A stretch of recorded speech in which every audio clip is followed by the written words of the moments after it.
আজকে যেহেতু লাইলাতুল মেরাজ, সঙ্গত কারণেই মেরাজের কথা বললেই ভালো হবে, নাকি বলেন? রাসূল পাক সাল্লাল্লাহু আলাইহি ওয়াসাল্লাম সহ এই পৃথিবীতে যত নবী এসেছেন সমস্ত নবীরা হচ্ছেন আল্লাহর মনোনীত, কেউ নির্বাচিত নন। নবীরা সব কি মনোনীত? কে মনোনীত করেছেন? আল্লাহ সুবহানাহু ওয়া তাআলা, তিনি মনোনয়ন দান করেছেন। নবীদের মধ্যে সমস্ত নবীরাই হচ্ছেন পূত পবিত্র, মাসুম, বেগুনাহ। লা নুফাররিকু বাইনা আহাদিম মির রুসুলি, আমরা নবীদের মধ্যে কোনো পার্থক্য সূচিত করি না, আমরা সমস্ত নবীদের উপরে ঈমান আনি। তবে নবীদের মধ্যে আল্লাহ রাব্বুল আলামিন কারো কারো ফজিলত কারো থেকে কিছু বেশি করেছেন, একথা আল্লাহ নিজেই বলেছেন, কারো ফজিলত কারো উপরে আমি প্রদান করেছি। তো কোরআনে কারীমে আল্লাহ পাক বলছেন যে কারো থেকে কারো একটু ফজিলত বেশি দেওয়া হয়েছে, কিন্তু সমস্ত নবীদেরকে তিনটি জিনিস দেওয়া হয়েছে সমানভাবে। কয়টি জিনিস? মনে রাখুন, তিনটি জিনিস সকলকে দেওয়া হয়েছে।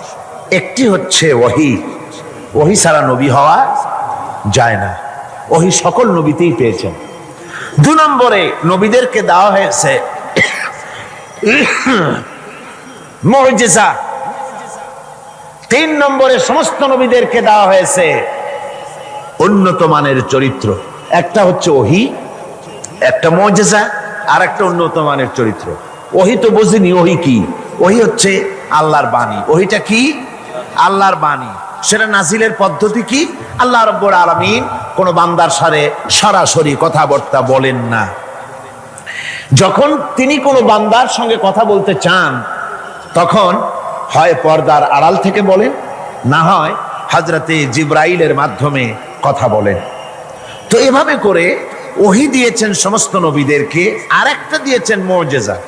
মুজিজা বলা হয় যে কোনো শক্তিশালী জিনিসকে দুর্বল করে দেওয়ার মতো ক্ষমতা যার, ওইটা কি বলা হয়? মুজিজা। আর এই মুজিজা দেওয়া হয়েছে যে যুগে যে জিনিসের প্রভাব বেশি, ওই প্রভাবিত জিনিস, ওই প্রভাব সম্পন্ন জিনিসটাকে, শক্তিশালী জিনিসটাকে দুর্বল করে দেওয়ার মতো শক্তি আল্লাহ নবীদেরকে দান করে দিয়েছেন। যেমন এক একজনকে এক এক মুজিজা দেওয়া হয়েছে।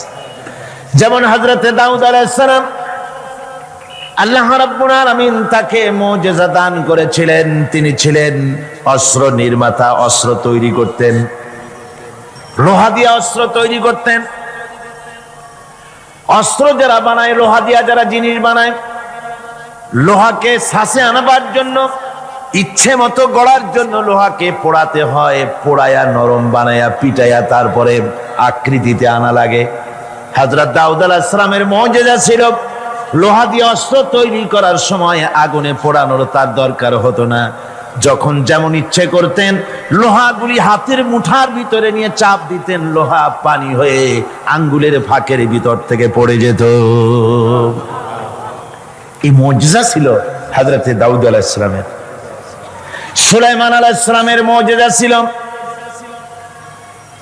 তক্তার উপরে বসতেন, কোন রকমের ইঞ্জিন, কোন রকমের মেশিন ছাড়া তক্তার উপরে বসে যেতেন, তক্তা হাওয়ার উপরে ভেসে বেড়াতো, ইচ্ছে মতো তামাম দুনিয়া তিনি সফর করতেন, বিনা ইঞ্জিনে এটার উপরে তিনি চড়ে বেড়াতেন। ঈসা আলাইহিস সালামের জামানায় চিকিৎসার প্রভাব বেড়েছিল দারুণ ভাবে। সে সময় আল্লাহ রাব্বুল আলামিন তাকে মুজিজা দিলেন, অন্ধ লোকের চোখের উপরে হাত বুলোতেন, অন্ধ সাথে সাথে চক্ষুমান, দৃষ্টিশক্তি সম্পন্ন হয়ে যেতেন, চক্ষুষ্মান হতেন। কুষ্ঠ ব্যাধিগ্রস্ত লোকের গায়ে হাত বুলিয়ে দিতেন, সঙ্গে সঙ্গে তার রোগ ভালো হয়ে যেত। এ ছিল তার মুজিজা। হযরতে মূসা আলাইহিস সালামের জামানায় মুজিজা ছিল, সেই জামানায় প্রভাব ছিল জাদুর, জাদুর প্রভাব। এই সময় আল্লাহ রাব্বুল আলামিন তাকে মুজিজা দিলেন, জাদুকে দুর্বল করে দেওয়ার মতো ক্ষমতা তার হাতে দিয়ে দিলেন। কোরআনে কারীমে রব্বুল আলামিন বলছেন, ওয়ামা তিলকা বিয়ামিনিকা ইয়া মূসা, হে মূসা তোমার ডান হাতে ওটা কি?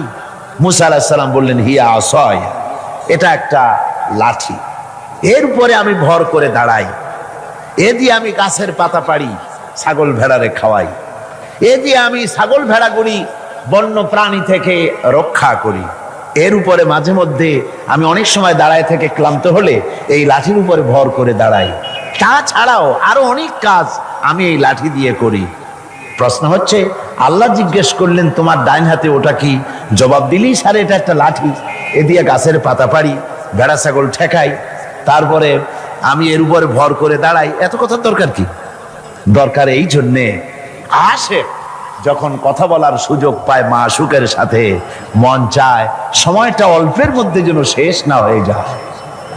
এখানে আশেক হচ্ছেন হযরত মূসা আলাইহিস সালাম, মাশূক হচ্ছেন আল্লাহ সুবহানাহু ওয়া তাআলা। তিনি কথা বলছেন, এই কথার সুযোগটা যেন অল্পের মধ্যে শেষ না হয়ে যায়, এই জন্য সময়টাকে দীর্ঘায়িত করার জন্য মূসা আলাইহিস সালাম এ ধরনের বক্তৃতা বিবৃতি করতেছিলেন। আল্লাহ রাব্বুল আলামিন বললেন, মূসা রে, তুমি বলেছো এটা লাঠি, আর লাঠির ফজিলত তুমি বর্ণনা করেছো। এছাড়াও লাঠির মধ্যে আর একটা কুদরত আছে, তুমি জানো না? তুমি তোমার হাতের লাঠিটা ছেড়ে দাও। লাঠি তিনি ছেড়ে দিলেন, হিয়া হাইয়াতুন তাসআ, একটা বিরাট অজগর হয়ে গেল। মূসা আলাইহিস সালাম ভয় পেলেন। আল্লাহ বললেন, ভয় পেও না, খুযহা ওয়ালা তাখাফ, ভয় পেও না, এটাকে ধরো। মূসা আলাইহিস সালাম দেখলেন আল্লাহ বলতেছেন ভয় পেও না, এরপর তো ভয় করাই উচিত না। মূসা আলাইহিস সালাম ধরলেন, সাথে সাথে সাপ কি হয়ে গেল? লাঠি হয়ে গেল। আমি পুরা ঘটনা বলবো না, মুজিজার কথাটাই বলতেছি। এরপরে যখন ফেরাউন তার জাদুকরদের নিয়ে জাদুর প্রদর্শনী করলো, জাদুকরেরা তাদের হাতের কাছে যা কিছু ছিল মন্ত্রপুত করলো, সেগুলি সিংহ হলো, বাঘ হলো, সরীসৃপ হলো, মূসা আলাইহিস সালামের উপরে ঝাঁপায় পড়লো। হযরতে মূসা আলাইহিস সালাম ভয় পেয়ে গেলেন। আল্লাহ রাব্বুল আলামিন বললেন, মূসা রে, ভয় পাওয়ার কোনো কারণ নাই, তোমাকে বাতিলের বিরুদ্ধে ময়দানে নামাইয়া তোমাকে একা আমি ছেড়ে দেই নাই, আমি আল্লাহ রাব্বুল আলামিন তোমার সাথে আছি, তুমি তোমার হাতের লাঠি ছেড়ে দাও। মূসা আলাইহিস সালাম লাঠি ছাড়লেন, তো সাপ হয়ে গেল। সাপ হয়ে যখন হা করেছে, ফেরাউনের জাদুকরদের তৈরি করা বাঘ, সিংহ, সাপ সব গিয়ে মূসা আলাইহিস সালামের এই লাঠি মার্কা সাপের পেটের মধ্যে গিয়ে ঢুকলো। জাদুকরেরা মনে করলো আমরা যেটা দেখাইছি সেটা নিশ্চয়ই জাদু। মূসা আলাইহিস সালাম যেটা দেখাইছেন এটা জাদু হতেই পারে না। কারণ হচ্ছে জাদু খেয়ে ফেলে দেয়, ওটা জাদু হয় কি করে? এটা জাদু না, এটা জাদুর চাইতে বড় কোনো জিনিস, জাদুর বাবা অথবা দাদা, এই জাতীয় কিছু একটা হবে। বন্ধুগণ, এর নাম মুজিজা। এর নাম কি? মুজিজা। রাসূল পাক সাল্লাল্লাহু আলাইহি ওয়াসাল্লাম যখন পৃথিবীতে আসেন, তখন ছিল সাহিত্যের প্রভাব। সাহিত্য এত প্রভাবিত, তখন প্রভাব বিস্তার করেছে যে তারা কবিতা রচনা করে করে, সাহিত্য রচনা করে করে কাবা শরীফের সাথে লটকায় দিত, চ্যালেঞ্জ করত, পারলে এইটার সাথে মোকাবেলা করো। সেই যুগে আল্লাহ পাক নাজিল করলেন কোরআন। রাসূল পাক সাল্লাল্লাহু আলাইহি ওয়াসাল্লামের জীবনে ৩০০০ মুজিজা রয়েছে। এই ৩০০০ মুজিজার ভিতরে রাসূলুল্লাহ সবচেয়ে বড় মুজিজা হচ্ছে কোরআন। কোরআনে কারীম, কোরআনের মুজিজা আল্লাহ দিয়ে দিলেন। এমন সাহিত্য আল্লাহ পাক নাজিল করলেন, সাহিত্য, কবিত্ব সব কিছু এর সামনে মাথা নত করে দিল। শুধু সেকালে নয়, সেই কালে, আজকের কালে, ভবিষ্যৎ কালে, কিয়ামত পর্যন্ত কোরআনের সাহিত্যিক মানকে উতরে যাবে, এমন সাহিত্যিকের জন্ম হয় নাই, হবেও না। সুবহানাল্লাহ। আমি বলতেছিলাম, নবীদেরকে ৩টা জিনিস দেওয়া হয়েছে সমানভাবে। ওহী দেওয়া হয়েছে, মুজিজা দেওয়া হয়েছে, উন্নত মানের চরিত্র দেওয়া হয়েছে। হযরতে দাউদ আলাইহিস সালামকে যে মুজিজা দেওয়া হলো, দাউদ আলাইহিস সালাম ইন্তেকাল করলেন, মুজিজা তার কবরে চলে গেল। আজ আর পৃথিবীতে কোন মানুষ লোহা ধরে চাপ দিলে পানি হয়ে পড়ে যাবে না। সুলাইমান আলাইহিস সালাম ইন্তেকাল করলেন, মুজিজা কবরে নিয়ে চলে গেলেন। আজ আর পৃথিবীর কোন মানুষ বিনা ইঞ্জিনে তক্তায় বসলে প্লেনের মতো করে আর উড়বে না। হযরতে মুসা আলাইহিস সালাম ইন্তেকাল করেছেন, মুজিজা তার কবরে চলে গেছে। আজ আর যত ফুফা দেওয়া হোক না কেন, কোন ফুতে লাঠি আর সাপ হবে না। কি বলেন, লাঠি আর সাপ হবে কারো? হবে না। হযরত ঈসা আলাইহিস সালাম দুনিয়া থেকে বিদায় হয়ে গেলেন, মুজিজা তার সাথে চলে গেল। হযরত ঈসা আলাইহিস সালামকে আল্লাহ রাব্বুল আলামিন উঠায় নিলেন। তিনি ইন্তেকাল করেন নাই, তাকে আল্লাহ উঠায় নিয়েছেন। হযরত ঈসার সাথে মুজিজাও চলে গেল। আজ আর কেউ জন্মদের চোখের উপরে হাত বুলালে চোখ ভালো হয় না, তার মানে নবীরাও শেষ, মুজিজাও শেষ। একজন মাত্র নবী জনাবে মুহাম্মদ রাসূলুল্লাহ সাল্লাল্লাহু আলাইহি ওয়াসাল্লাম ইন্তেকাল করেছেন, কিন্তু তার মুজিজা কবরে নিয়ে যান নাই। তার মুজিজা কোরআন আজও আছে, আর কিয়ামত পর্যন্ত রাসূলুল্লাহর মুজিজা থাকবে। রাসূল পাক সাল্লাল্লাহু আলাইহি ওয়াসাল্লামের মুজিজা চিরন্তন, শাশ্বত, কিয়ামত পর্যন্ত তা টিকে থাকবে। সুবহানাল্লাহ পড়ে। আমার ভাইরা, সে কোরআন আপনারা শুনতে এসেছেন, লাইলাতুল মেরাজে অবতীর্ণ করেছেন, আর হেফাজতের দায়িত্ব নিয়েছেন। কোরআনে কারীম কখনো বিনষ্ট হবে না, কখনো রদবদল হবে না। কোরআন হেফাজতের দায়িত্ব কার? আল্লাহ রাব্বুল আলামিন বলছেন, নাহনু নাযালনা যিকরা ওয়া ইন্না লাহু লাহাফিজুন। কোরআন নাযিল করেছি আমি আল্লাহ, আর এর সংরক্ষণের সম্পূর্ণ দায়িত্ব আমি আল্লাহ আমার নিজ হাতে গ্রহণ করেছি। না, কখনো রদবদল হবে না। কোরআন হেফাজতের দায়িত্ব কার? আল্লাহ রাব্বুল আলামিন বলছেন, নাহনু নাযালনা যিকরা ওয়া ইন্না লাহু লাহাফিজুন। কোরআন নাযিল করেছি আমি আল্লাহ, আর এর সংরক্ষণের সম্পূর্ণ দায়িত্ব আমি আল্লাহ আমার নিজ হাতে গ্রহণ করেছি। নাযিল করেছি আমি, হেফাজতের দায়িত্ব আমার। সুবহানাল্লাহি ওয়া বিহামদিহি। হেফাজতের দায়িত্ব আল্লাহ নিয়ে নিলেন। কি সুন্দর ভাবে হেফাজতের দায়িত্ব নিলেন। পৃথিবীতে কোনো কিতাবের হাফেজ নাই, কোনো বই হাফেজ নাই। কোন এত বড় একটা কিতাব, এটা কি সহজ ব্যাপার? এত বড় একটি কিতাব তা মানুষ মুখস্থ করেছে। আপনি আমাকে বলেন, যদি জানা থাকে, কোরআনের মতো এত বাক্য সম্বলিত কোন বই পৃথিবীর মানুষ, কোন ধর্মের মানুষ মুখস্থ করতে পেরেছে?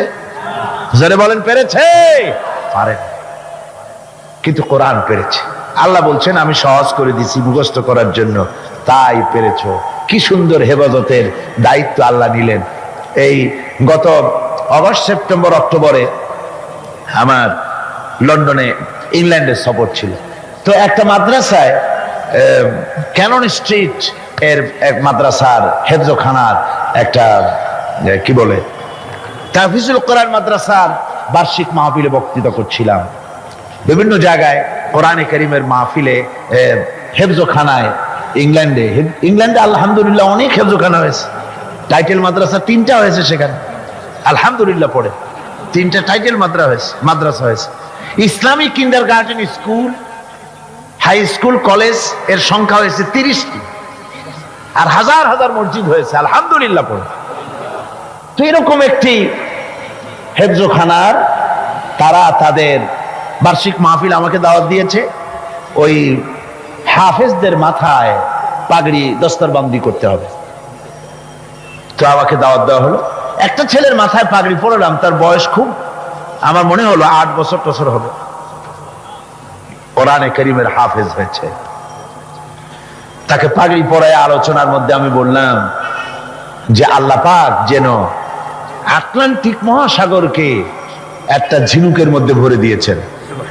এই বাচ্চা ছেলেটা একটা ঝিনুকের মতো, আর কোরআনে কারীম আটলান্টিক মহাসাগরের মতো, তার থেকেও বড়। এই ঝিনুকের মধ্যে আল্লাহ পাক হেফাজত করেছেন। কোরআনে কারীম আল্লাহ পাক এভাবে মানুষকে মুখস্থ করার সুযোগ করে দিয়ে কোরআন হেফাজতের ব্যবস্থা করেছেন। এই কোরআনে কারীম যার উপরে অবতীর্ণ হয়েছে, তিনি হচ্ছেন বিশ্বের সর্বকালের, সর্বযুগের সর্বশ্রেষ্ঠ মহামানব, তিনি হচ্ছেন বিশ্ব নবী জনাবে মুহাম্মদ রাসূলুল্লাহ। সবাই বলেন সাল্লাল্লাহু আলাইহি ওয়াসাল্লাম। তারই মেরাজের রাত আজকে। পৃথিবীর কোন পয়গম্বরের মেরাজ হয়নি, একমাত্র হুজুরের মেরাজ হয়েছে। তার কারণ হুজুরের সম্মান সবচাইতে বেশি। সবচাইতে সম্মান কার বেশি? একটু জিকির করেন জোরে সোরে, লা ইলাহা ইল্লাল্লাহ। জাযাকাল্লাহ।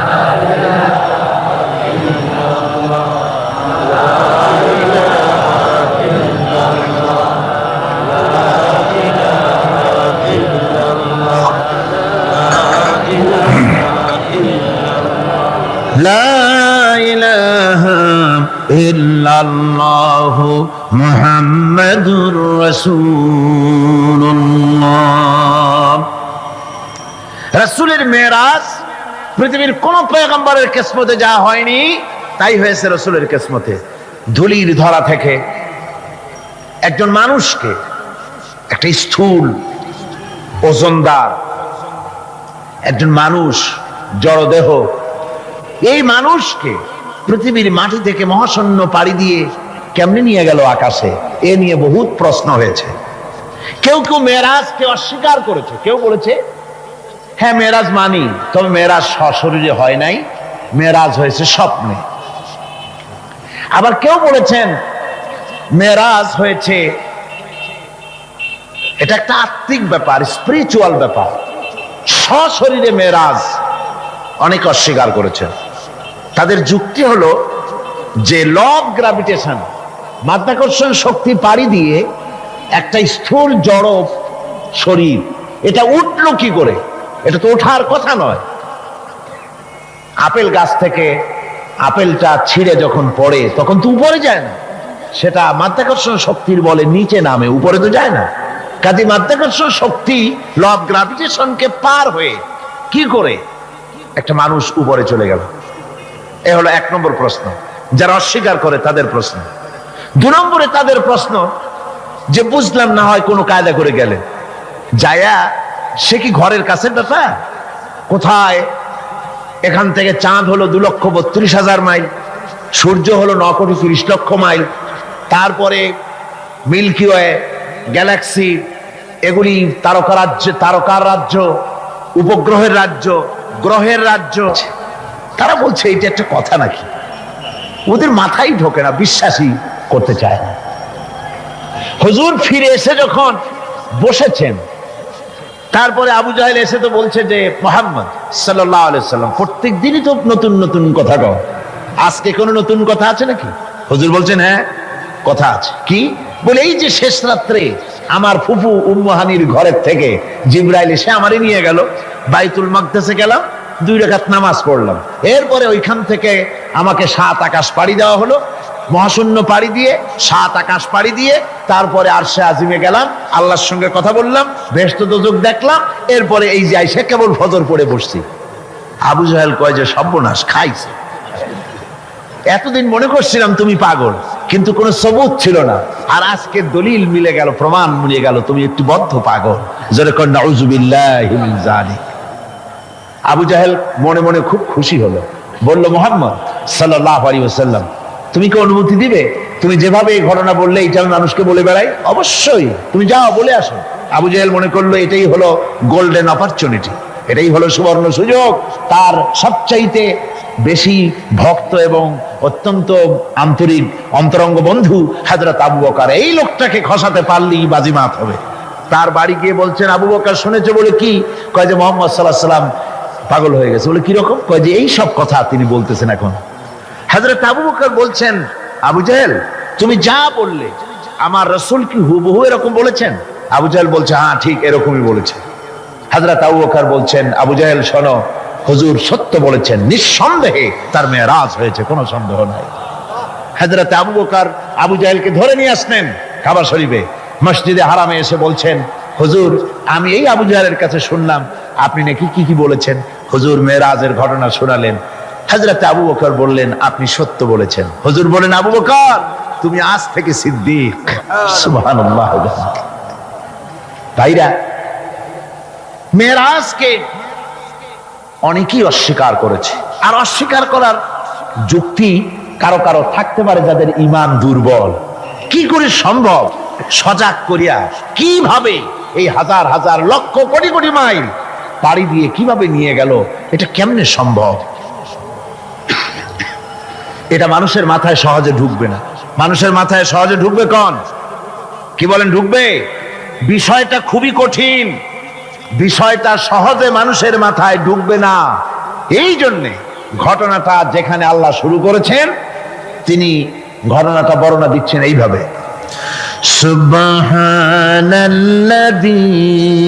আসরা বিআবদিহি লাইলাম মিনাল মাসজিদিল হারামি ইলাল মাসজিদিল আকসাল্লাযী বারাকনা হাওলাহু লিনুরিয়াহু মিন আয়াতিনা ইন্নাহু হুয়াস সামিউল বাসীর। সাদাকাল্লাহুল আযীম। ঘটনাটার বিবরণ দিচ্ছেন আল্লাহ এভাবে, শুরু করছেন সুবহানাল্লাযী আসরা বিআবদিহি, সমস্ত অক্ষমতা দুর্বলতা থেকে মুক্ত সেই মহান সত্তা যিনি তার বান্দাকে ইসরা করিয়েছেন লাইলান, লাইলান রাতের একটি অংশ, পুরা রাত লাগে নাই, রাতের একটি অংশে তার বান্দাকে তিনি ইসরা করিয়েছেন। মিনাল মসজিদিল হারাম ইলাল মসজিদিল আকসা, মসজিদে হারাম থেকে মসজিদে আকসা পর্যন্ত রাতের একটি অংশে ইসরা করিয়েছেন। রাতের ভ্রমণকে আরবিতে ইসরা বলা হয়। আর এই বাইতুল মুকাদ্দাস থেকে আরশে আজিম পর্যন্ত ভ্রমণের নাম হচ্ছে মেরাজ, সিঁড়ি। সেই সিঁড়িটা কিরকম হবে পরে বলছি। এখানে বলা হচ্ছে তোমরা তো জিনিসটাকে কঠিন মনে করো, যেটা কি করে সম্ভব, এটাকে কঠিন মনে করো, অসম্ভব মনে করো, কিন্তু কাজটা ঘটায়ছেন এমন এক সত্তা সুবহান, যিনি সমস্ত দুর্বলতা অক্ষমতা থেকে মুক্ত, মহান শক্তিশালী আল্লাহ ঘটনাটা ঘটায়ছেন। কাজী তোমাদের এই চিন্তা কেন, যেটা কি করে হলো? কাজটা কে ঘটায়ছেন? আল্লাহ সুবহানাহু ওয়া তাআলা তিনি ঘটায়ছেন। তার জন্য এগুলি কি কোনো অসম্ভব ব্যাপার? বলুন, এটা কি কোনো অসম্ভব ব্যাপার? নিশ্চয়ই কোনো অসম্ভব ব্যাপার না। বিজ্ঞানের দৃষ্টি দিয়ে, বৈজ্ঞানিক দৃষ্টিভঙ্গিতে এবং দর্শন দিয়ে আমি আপনাদেরকে বিষয়টা অনেকক্ষণ দৃষ্টান্ত দিতে পারবো। সে ধরনের মাল মশলা আমার কাছে মজুদ আছে, যে রাসূল পাক সাল্লাল্লাহু আলাইহি ওয়াসাল্লামকে মেরাজ হয়েছিল বিজ্ঞান এবং দর্শন দিয়ে বুঝানো যেতে পারে। কিন্তু এই যুক্তি, এই তত্ত্ব, এই তথ্যের কোন যুক্তি নাই, যেহেতু আল্লাহ নিজে বলেছেন সুবহানাল্লাযী আসরা বিআবদিহি লাইলাম মিনাল মাসজিদিল হারাম। এই ঘটনা ঘটায়ছেন তিনি, যার ক্ষমতার ভিতরে কোনো দুর্বলতা নাই, যার ক্ষমতা মুহাইয়া করতে পারে এমন ক্ষমতা কারো নাই, যিনি প্রচন্ড ক্ষমতার মালিক, অক্ষমতা তাকে স্পর্শ করে না, সেই মহান আল্লাহ এটা ঘটায়ছেন। সুতরাং যুক্তি প্রমাণের কোনো প্রয়োজন নাই, আল্লাহ নিজে বলছেন ঘটনাটা আমি ঘটাইছি। সুবহানাল্লাহ। তারপরে বলা হচ্ছে যে তিনি ফিরে এলেন, ওই যে বোরাক, হাদিস শরীফে এসেছে বোরাকে করে তাকে নেওয়া হয়েছে। তো বোরাকে করে নেওয়া হয়েছে, বোরাকটা কেমন? সেই বোরাক আমরা আবার বানাইছি, আমাদের তো বুদ্ধি কম না, আমাদের দেশের লোকের আবার বোরাক বানায় ছাড়ছে। ঘোড়ার মতো বডি, মানুষ মেয়ে লোকের মতো একটা মাথা, খুব সুন্দর চুপ, তারপরে চুল টুল ঝুলানো, এরকমের দুইটা ডানা আছে ঘোড়ার পিঠের উপরে, নিচে লেখা আছে হাযা বুরাকুন নবী সাল্লাল্লাহু আলাইহি ওয়াসাল্লাম। আর এইটাকে বরকতের জন্য মুসলমানেরা ঘরের মধ্যে টানায় রাখে, দেখছেন আপনারা এরকম। এরপরে আবার আরো একটা জিনিস বরকতের জন্য ইদানিং বেরিয়েছে, 15 টাকা 20 টাকা বিক্রি হয়, সুন্দর সুন্দর অফসেট পেপারে হুজুর সাল্লাল্লাহু আলাইহি ওয়াসাল্লামের পাগড়ি, হুজুর সাল্লাল্লাহু আলাইহি ওয়াসাল্লামের পায়ের জুতা, তারপরে হুজুর সাল্লাল্লাহু আলাইহি ওয়াসাল্লামের হাতে লেখা চিঠি, কই কই থেকে এগুলি সংগ্রহ করে এগুলি বিক্রি করার ব্যবস্থা করছে লোকেরা, বরকতের জন্য এগুলি রাখতেছে। হুজুর সাল্লাল্লাহু আলাইহি ওয়াসাল্লামের পাগড়ির কোন ছবি পৃথিবীর কোন মানুষের কাছে থাকার কোনো প্রমাণ নাই।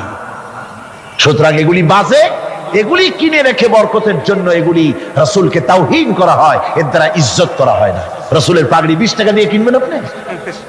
আজীব তামাশা। বোরাক বানানো হয়েছে। বোরাক হচ্ছে কি? বোরাক হচ্ছে অর্থাৎ যে জানে করে তাকে নেওয়া হয়েছিল সেটা ছিল বোরাক বারকুন থেকে, বৈদ্যুতিক শক্তি সম্পন্ন। এমন বৈদ্যুতিক শক্তি, বিদ্যুৎ তো আলো, বিদ্যুৎ কি তা আলো, আর আলোর শক্তি কত? আলোর গতি হচ্ছে প্রতি সেকেন্ডে 1,86,000 মাইল। এটা হলো আলোর গতি। আল্লাহ পাক রাসূলকে যে জানে করে নিয়েছিলেন সেটা ছিল এই ধরনের একটি প্রচন্ড গতি সম্পন্ন একটি যান। এই জানে করে আল্লাহ তাকে নিয়ে গেলেন, তারপরে তাকে ফেরত দিলেন। এসে তিনি দেখলেন যে উজু করে গেছিলেন সেই উজুর পানি তখনও গড়াচ্ছে। এটা কি করে সম্ভব? এটা সম্ভব এইভাবে সম্ভব। আমি একটা দৃষ্টান্ত শুধু দিতে বাধ্য হচ্ছি, দৃষ্টান্ত দেওয়ার কোনো প্রয়োজন পড়ে না, যেহেতু কাজটা আল্লাহ করেছেন। কাজটা কে করেছেন? বোঝার জন্য ছোট্ট একটা দৃষ্টান্ত দেই, তাহলে বুঝতে একটু সুবিধা হবে। যেমন আমাদের দেশে বিভিন্ন সময় বিভিন্ন দেশ থেকে রাষ্ট্রপ্রধানরা আসে। ওই রাষ্ট্রপ্রধানরা আসতে পরে এয়ারপোর্ট থেকে নিয়ে শুরু করে অতিথি ভবন অথবা বঙ্গভবন পর্যন্ত কয়েকটা রাস্তা গভর্নমেন্ট নিয়ন্ত্রণ করে। এই রাস্তাসমূহে ট্রাফিক চলাচল বন্ধ করে দেওয়া হয়। পত্র পত্রিকা, রেডিও, টেলিভিশন ঘোষণা করে যে রাষ্ট্রীয় অতিথি বিমানবন্দর থেকে শুরু করে তার অতিথি ভবন পর্যন্ত না যাওয়া কালীন এই রাস্তায় সাধারণ যানবাহন চলাচল করবে না, বেলা এতটা থেকে এতটা পর্যন্ত বন্ধ থাকবে। তারপরে মেহমান চলে গেল, মেহমান নামলো, গাড়িতে উঠলো, মোটর শোভাযাত্রা সহকারে তাকে অতিথি ভবন অথবা বঙ্গভবন নিয়ে যাওয়া হলো। এরপরে স্বাভাবিক প্রক্রিয়া, আবার ট্রাফিক চলাচল শুরু হয়ে গেল। এই রাস্তাসমূহে ট্রাফিক চলাচল বন্ধ করে দেওয়া হয়। পত্র পত্রিকা, রেডিও, টেলিভিশন ঘোষণা করে যে রাষ্ট্রীয় অতিথি বিমানবন্দর থেকে শুরু করে তার অতিথি ভবন পর্যন্ত না যাওয়া কালীন এই রাস্তায় সাধারণ যানবাহন চলাচল করবে না, বেলা এতটা থেকে এতটা পর্যন্ত বন্ধ থাকবে। তারপরে মেহমান চলে গেল, মেহমান নামলো, গাড়িতে উঠলো, মোটর শোভাযাত্রা সহকারে তাকে অতিথি ভবন অথবা বঙ্গভবন নিয়ে যাওয়া হলো। এরপরে স্বাভাবিক প্রক্রিয়া, আবার ট্রাফিক চলাচল শুরু হয়ে গেল। আমার ভাইরা, এইটা যদি পৃথিবীর সামান্য সলিমুদ্দি কলিমুদ্দির জন্য যদি এই ব্যবস্থা হয়, এই দুনিয়ার প্রেসিডেন্ট গুলা, এই পৃথিবীর নেতৃস্থানীয় ব্যক্তিবর্গ সলিমুদ্দি কলিমুদ্দি ছাড়া আর কিছুই না। আজ আছে কাল নাই, ঠিক কিনা গণ? আজ আছে কাল নাই, কিন্তু এদের মাথায় সেই আকল নাই, বুঝতে চেষ্টা করে না। যেই ক্ষমতা আসে সে মনে করে বাপের বাড়ির সম্পত্তি পেয়ে গেছি, সুতরাং যত খুশি নিজের ইচ্ছে মতো শয়তানি বদমাশি চালাতেই থাকে। সেই জন্য বলছি সলিমুদ্দি কলিমুদ্দি সাধারণ টাইপের মানুষ। এদের জন্য যদি ট্রাফিক চলাচল বন্ধ করে দেওয়া হয়, তাহলে কোন সাধারণ মেহমান নয়, আকাশ ও জমিনে আল্লাহর পরে সবচাইতে বড় মর্যাদা কার? রাসূলের। জোরে চিল্লায় বলতে হবে, সবচাইতে বড় মর্যাদা কার? আল্লাহর পরই মর্যাদা। চারটিখানি কথা নয়, ভালো করে বুঝতে হবে, মাথা খাটায় বুঝতে হবে। আল্লাহর পরে সর্বশ্রেষ্ঠ মর্যাদা হচ্ছেন মুহাম্মদ রাসূলুল্লাহ সাল্লাল্লাহু আলাইহি ওয়াসাল্লাম। আল্লাহর কাছে রাসূলের চাইতে বড় মেহমান আর কি কেউ আছে? আর কেউ আছে? এই শ্রেষ্ঠ মেহমানকে দাওয়াত দিয়েছেন আল্লাহ নিজে, আর সে আজিমে দাওয়াত দিয়েছে। এখন মেহমানকে দাওয়াত দিয়ে আল্লাহ পাক যদি বলে থাকেন যে আমার মেহমান আমার বাড়ি আসতেছে, আর সে আজিমে আসতেছে, সুতরাং পৃথিবীর আহ্নিক গতি, এর বার্ষিক গতি, এর সময়ের গতি, এর ইথারের গতি, এর অক্সিজেন, এর পৃথিবীর পরিচালনার গতি, গতিবিজ্ঞান যাকে বলা হয়, এই গতি, এই শক্তি, এই পরিচালনা শক্তি, সময়, কাল, সবটাকে আল্লাহ যদি স্টপ করে দিয়ে থাকেন, দাঁড়িয়ে থাকো জায়গায়, রাত এখন 3টা 45 মিনিট 35 সেকেন্ড, এখানে দাঁড়িয়ে থাক, আমার মেহমান আরশে আজিম ভ্রমণ করে আমার সঙ্গে কথা বলে বেহেশত দোজখ দেখে তারপরে যখন বাড়ি যাবে, এরপরে 3টা 35 মিনিট 47 সেকেন্ড থেকে আবার চালু হবে। এভাবে যদি আল্লাহ সময়ের গতি বন্ধ করে দিয়ে থাকেন, তাহলে রাসূল পাক সাল্লাল্লাহু আলাইহি ওয়াসাল্লাম আরশে আজিম ভ্রমণ করে ঘরে এসে যদি দেখেন উজুর পানি তখনও গড়াচ্ছে, তা কি অসম্ভব? তা কি বিচিত্র কিছু? আদৌ বিচিত্র। এই জন্য আল্লাহ সুবহানাহু ওয়া তাআলা বলেছেন সুবহানাল্লাযী আসরা বিআবদিহি। দেখুন কাজটা ঘটায়ছেন আল্লাহ পাক, তারপরে বলছেন যে তিনি তার বান্দাকে বিআবদিহি, তার বান্দা, হুজুর সাল্লাল্লাহু আলাইহি ওয়াসাল্লামের এত বড় মর্যাদা, কিন্তু এত বড় মর্যাদা হলেও তিনি আল্লাহর সমকক্ষ নন। আল্লাহর সমকক্ষ? জোরে কোন আল্লাহর সমকক্ষ? নিশ্চয়ই নয়। তিরমিজি শরীফের হাদিসের ভিতরে এসেছে, তিরমিজি শরীফের হাদিস, এক লোক হুজুরকে বলছেন, হে রাসূল, কথা প্রসঙ্গে বলছে, আপনি যা, আল্লাহ যা ইচ্ছা করেন আর আপনি যা ইচ্ছা করেন। কথাটা ঠিক এইভাবে আসছে হাদিসে, হে রাসূল, আল্লাহ যা ইচ্ছা করেন আর আপনি যা ইচ্ছা করেন। হুজুর সাল্লাল্লাহু আলাইহি ওয়াসাল্লাম সঙ্গে সঙ্গে লোকটিকে সতর্ক করে দিলেন, বললেন, তুমি তো আমাকে আল্লাহর সমকক্ষ করে দিলে, তুমি তোমার কথা পাল্টাও, বলো শুধুমাত্র আল্লাহ যা করেন তাই, আমার ইচ্ছায় নয়, যা হয় সবকিছু আল্লাহ সুবহানাহু ওয়া তাআলা তার ইচ্ছায়।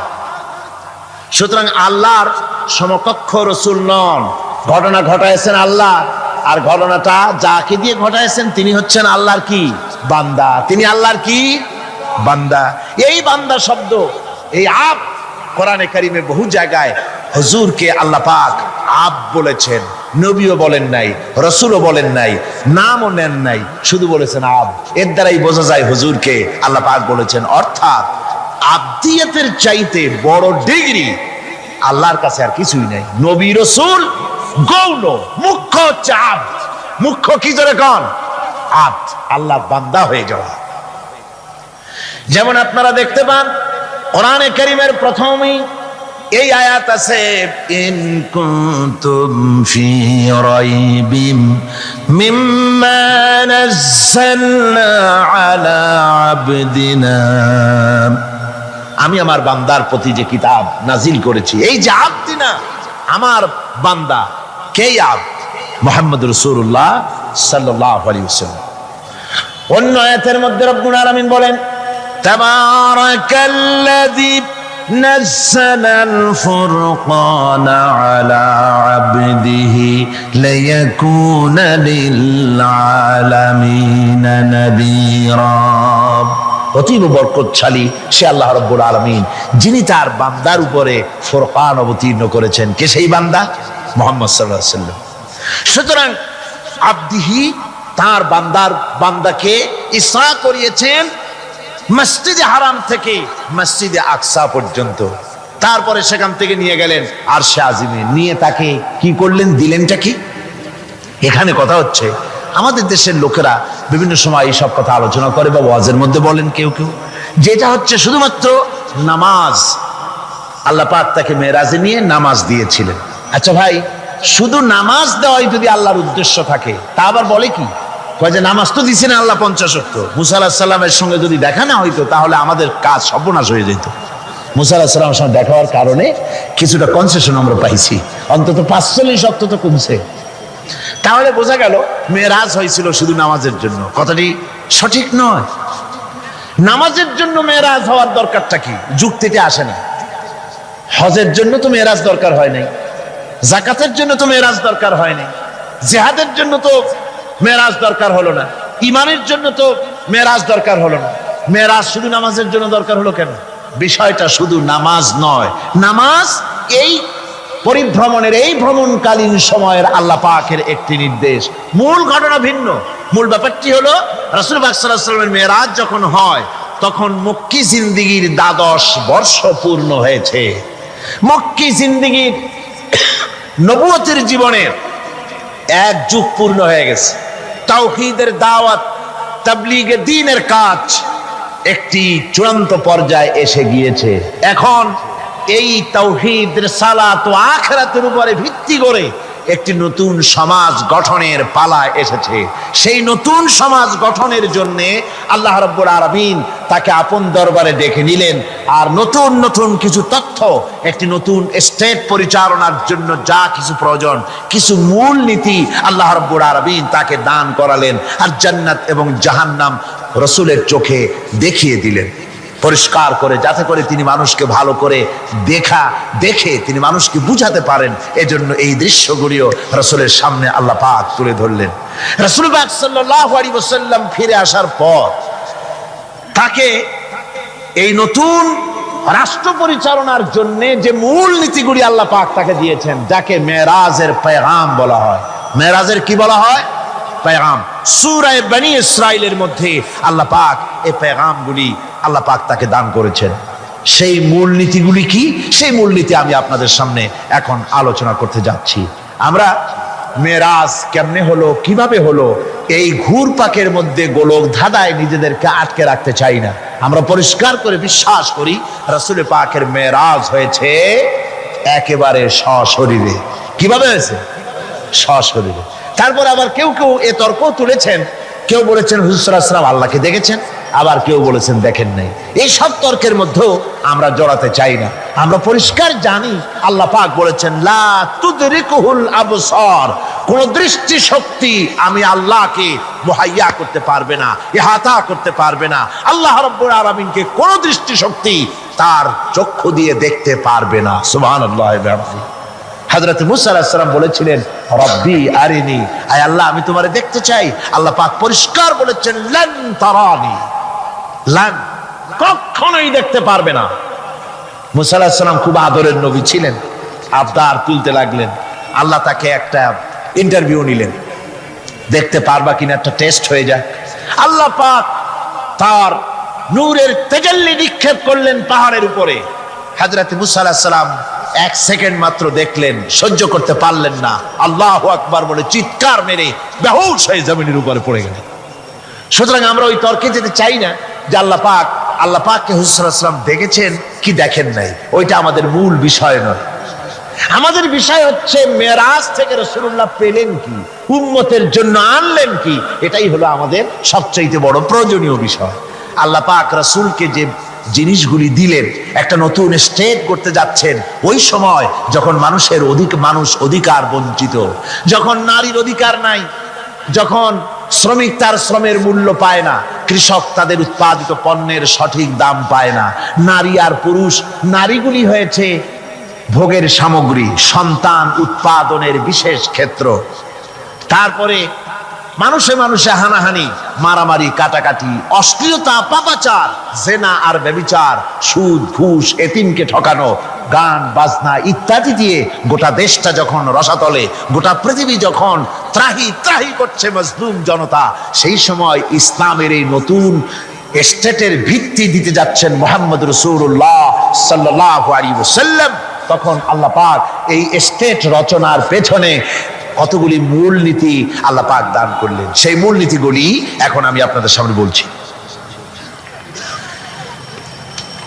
আল্লাহ রাব্বুল আলামিন বলেন ওয়াকাযা রাব্বুকা আল্লা তা'বুদু ইল্লা ইয়্যাহু ওয়া বিল ওয়ালিদাইনি ইহসানা। যে রুকুটিতে এই মূল নীতিগুলি আল্লাহ পাক দিয়েছেন, সেই রুকুটা শুরু হয়েছে এভাবে যে তোমার প্রভুর চূড়ান্ত ফয়সালা এই যে আল্লাহ রাব্বুল আলামিনের দাসত্ব হবে কেবলমাত্র আল্লাহর, গোলামি হবে কার?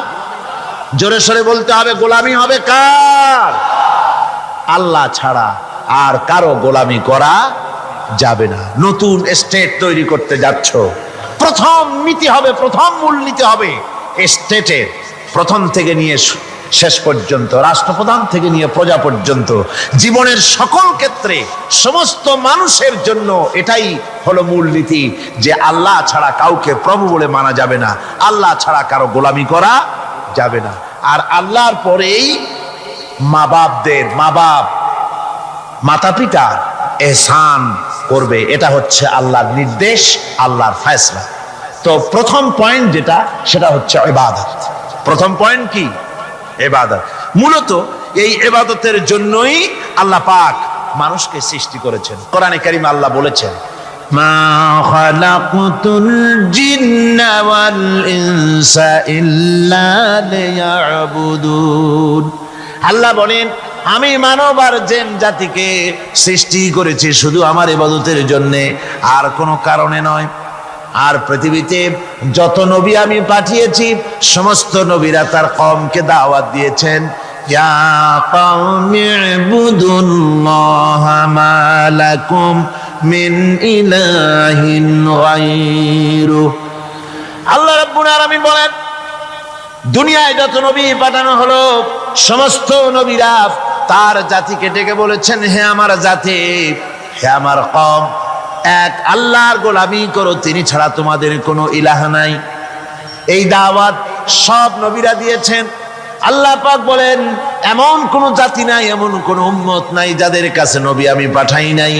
ওয়ালাকাদ বা'সনা ফি কুল্লি উম্মাতির রাসূলা আন ইবুদুল্লাহা ওয়াজতানিবুত তাগুত। আমি প্রত্যেক জাতির জন্য রাসূল প্রেরণ করেছি, আমি প্রত্যেক জাতির জন্য নবী প্রেরণ করেছি। তাদের দাওয়াত ছিল আনি ইবুদুল্লাহ ওয়াজতানিবুত তাগুত, এক আল্লাহর গোলামি করো, এক আল্লাহর দাসত্ব করো, আর তাগুতকে বর্জন করো। তাগুত হচ্ছে সেই শক্তি যে শক্তি শুধু নিজেই আল্লাহর আইন অমান্য করে বসে থাকে না, বরং অন্যদেরকেও আল্লাহর আইন অমান্য করতে বাধ্য করে। কোরআনে কারীমের মধ্যে বলছেন ওয়ালাকাদ যারানা লিজাহান্নামা কাসীরাম মিনাল জিন্নি ওয়াল ইনস লাহুম কুলুবুন লা ইয়াফকাহুনা বিহা ওয়া লাহুম আ'য়ুনুন লা ইউবসিরুনা বিহা ওয়া লাহুম আযানুন লা ইয়াসমাউনা বিহা উলাইকা কাল আনআম বাল হুম আযাল উলাইকা হুমুল গাফিলুন। ওয়ালাকাদ যারানা লিজাহান্নামা কাসীরাম মিনাল জিন্নি ওয়াল ইনস, মানুষ এবং জিন জাতির ভিতরে একটি বিরাট সংখ্যক, একটি বিশাল সংখ্যক মানুষ আর জিনকে জাহান্নামের জন্য তৈরি করা হয়েছে। এদের পরিণতি হবে জাহান্নাম। কাদের? লাহুম কুলুবুন লা ইয়াফকাহুনা বিহা, যাদেরকে আমি কলব দিয়েছি, অন্তঃকরণ দিয়েছি, সেই অন্তঃকরণ দিয়ে, সেই মন দিয়ে, সেই চিন্তা দিয়ে, সেই চেতনা দিয়ে, সেই প্রজ্ঞা দিয়ে, সেই মেধা দিয়ে তারা আমাকে চিনতে চেষ্টা করলো না। এদের বিবেক আছে, সব বুঝেছে, কিন্তু আমাকে বুঝতে পারে নাই। এরা চাঁদের সৌন্দর্য বর্ণনা করেছে, এরা সূর্যের সৌন্দর্য বর্ণনা করেছে, এরা ফুলের সৌন্দর্য বর্ণনা করেছে, কিন্তু ফুলের ঘ্রাণ কে দিল তাকে তারা খুঁজে পায় নাই। কলব দিয়েছি, বিবেক দিয়েছি, কিন্তু এই বিবেক দিয়ে তারা বিবেচনা করতে চেষ্টা করে নাই, চিন্তা করে আমাকে পায় নাই। প্রিয় ভাই সব, নাস্তিক হয় কারা? কোন বিজ্ঞানী, বড় বড় বিজ্ঞানী, চিকিৎসা বিজ্ঞানী, এরা কিন্তু নাস্তিক হয় না। নাস্তিক হয় সাহিত্যিক আর দার্শনিক, এরাই নাস্তিক হয় বেশি। যারা বড় বড় বিজ্ঞানী আকাশ নিয়ে গবেষণা করে, জমিন নিয়ে গবেষণা করে, মানুষের হিউম্যান বডি এটা নিয়ে চিন্তা করে গবেষণা করে, আল্লাহরে না মানলো অন্তত চিন্তা করে নিশ্চয়ই এই সিস্টেমের পেছনে কোনো না কোনো মহাশক্তি কাজ করছে। যার কপাল ভালো সে তো ইসলাম কবুল করে, আর কপাল ভালো না হলে অন্তত দেয়ার ইজ নো গড এই কথা বলে না, মনে করে কোনো একটি স্পিরিট, কোনো একটি শক্তি এর পেছনে কাজ করছে। কেবলমাত্র শান্তিনিকেতনের মুরিদ যারা, ওইখানকার খলিফা যারা, এরকমের সাহিত্যিক, এরকমের দার্শনিক, ওরাই দুনিয়ার সব বোঝে, আল্লাহরে বোঝে না। এদের চোখ দিয়েছি, এরা দুনিয়ার সব সৌন্দর্য উপভোগ করে, কিন্তু আমাকে চিনতে চেষ্টা করে না। তারা আমার কিতাব দেখে না, আমার সৃষ্টি দেখে আমাকে অনুভব করতে চেষ্টা করে না। এদের কান দিয়েছি, সব শোনে, কিন্তু আমার হক কথা তাদের কর্ণকুহারের ভিতর থেকে কালবের মধ্যে প্রবেশ করে না। এদের কালব মরে গিয়েছে। এই জন্য কালব হচ্ছে আসল জিনিস। কবি বলছেন, মুঝে ये डर है कि दिले जिंदा तू ना मर जाए, मुझे ये डर है कि दिले जिंदा तू ना मर जाए, कि जिंदगानी इबारत है तेरे जीने से, मुझे ये डर है कि दिले जिंदा तू ना मर जाए। আমার এই ভয় হয় হে আমার জীবিত আত্মা তোর জন্য মৃত্যু না হয়ে যায়। কারণ তোর বেঁচে থাকার অর্থই হলো আমার বেঁচে থাকা, আর তুই মরে যাওয়ার অর্থ হলো আমি মরে যাওয়া। যে যার বিবেক মারা গেছে তার বেঁচে থাকার কোনো লাভ নাই। বিবেক জাগ্রত সচেতন ওই সব মানুষের যারা আল্লাহ পাকের সৃষ্টি নৈপুণ্যতা দেখে মাথা সেজদায় অবনত করে দেয়। আল্লাহ পাক বলছেন, কাল দিলাম, গবেষণা করলো না, চোখ দিলাম, দেখলো না, কান দিলাম, শুনলো না, এদের অবস্থা কি? আল্লাহ রাব্বুল আলামিন বলেন, উলাইকা কাল আনআম, এরা চতুষ্পদ জানোয়ারের মতো, এরা পশু। এরপরে আল্লাহ পাক বলছেন, বালহুম আদাল, পশুর চাইতে নিকৃষ্ট। প্রিয় ভাই সব, জাহান্নাম বড় কঠিন জায়গা। হাসরবাসীরা জাহান্নামের গর্জন শুনতে পাবে। খুব কঠিন জায়গার দিকে আমরা প্রতি মুহূর্তে অগ্রসর হচ্ছি। আল্লাহ যেন জাহান্নাম থেকে আমাদেরকে রক্ষা করেন, আমরা বলি আমিন।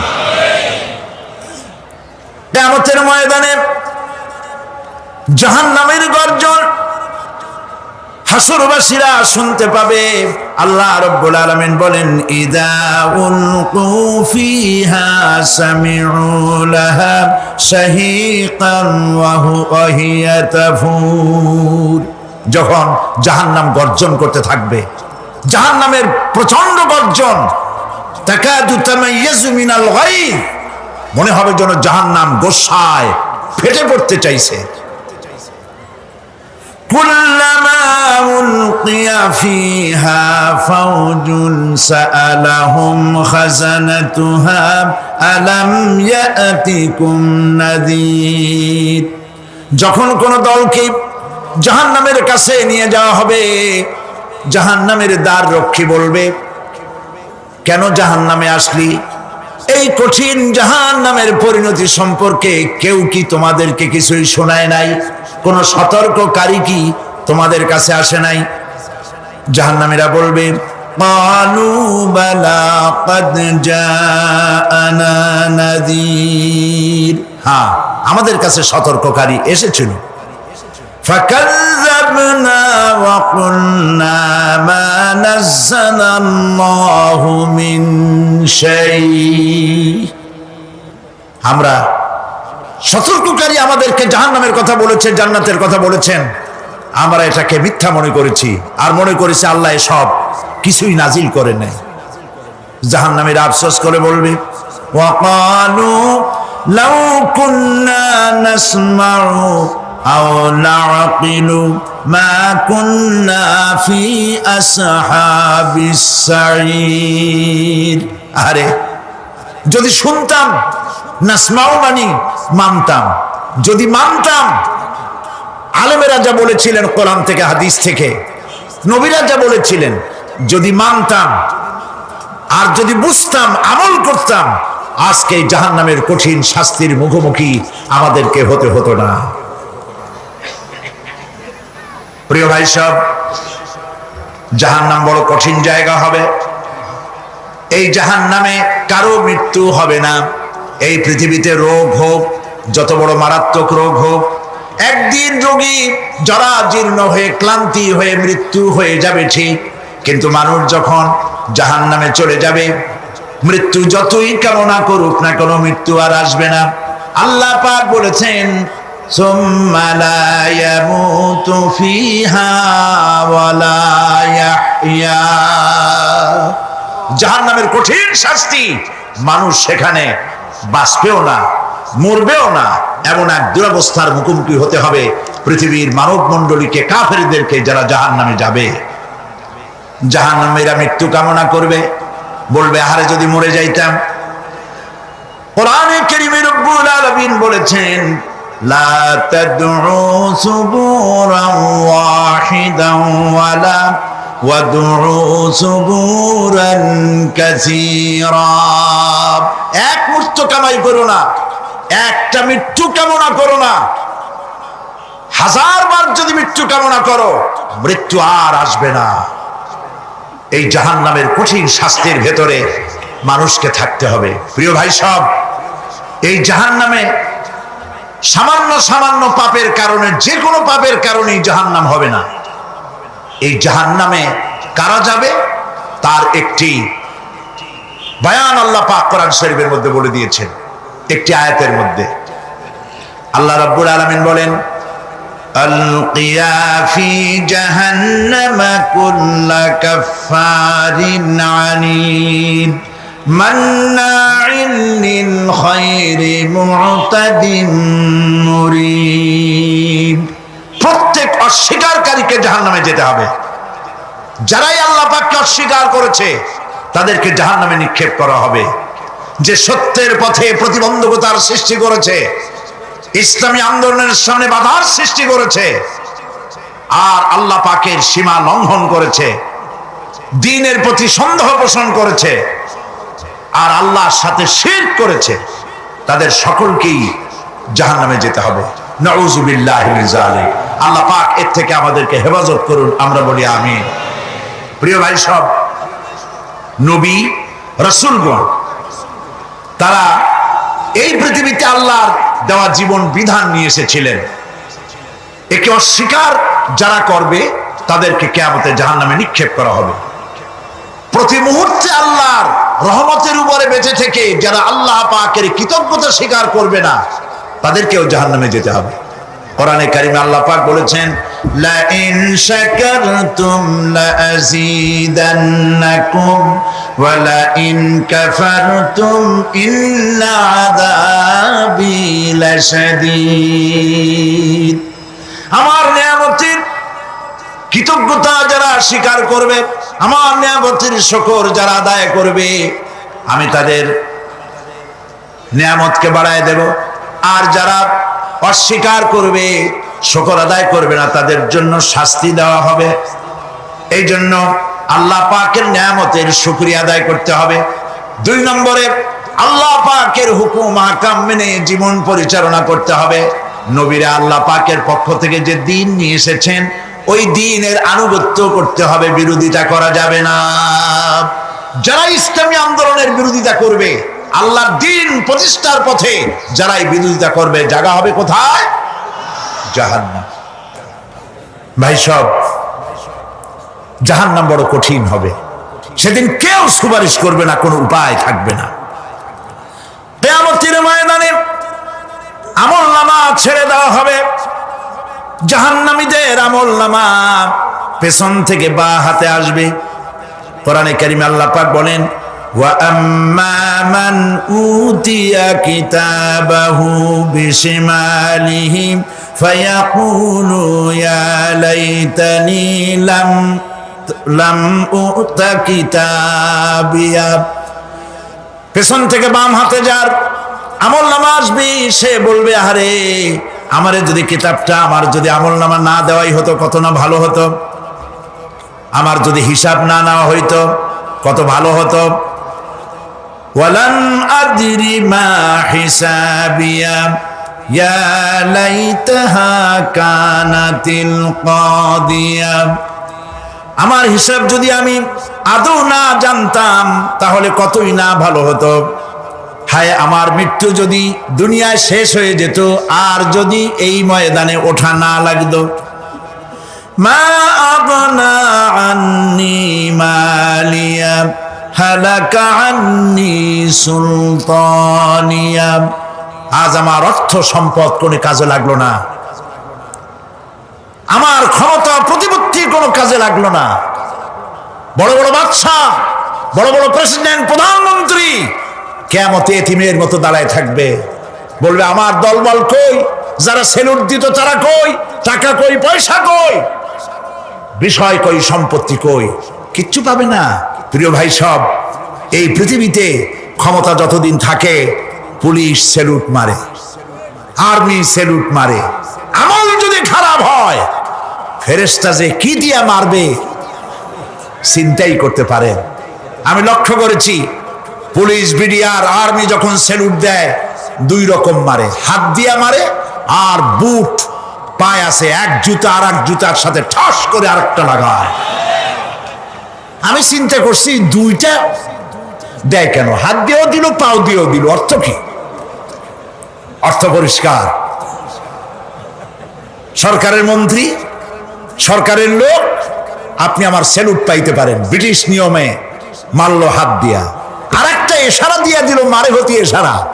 সরকারে থাইকা যদি জনগণের সর্বনাশ করেন, মুসলমান দেশের তথ্য পাচার করে মুসলিম দেশের স্বাধীনতা যদি হরণ করতে চান, আর যদি ধরা পড়েন, তাহলে হাত দিয়া না, ওইটা দিয়া মারবো।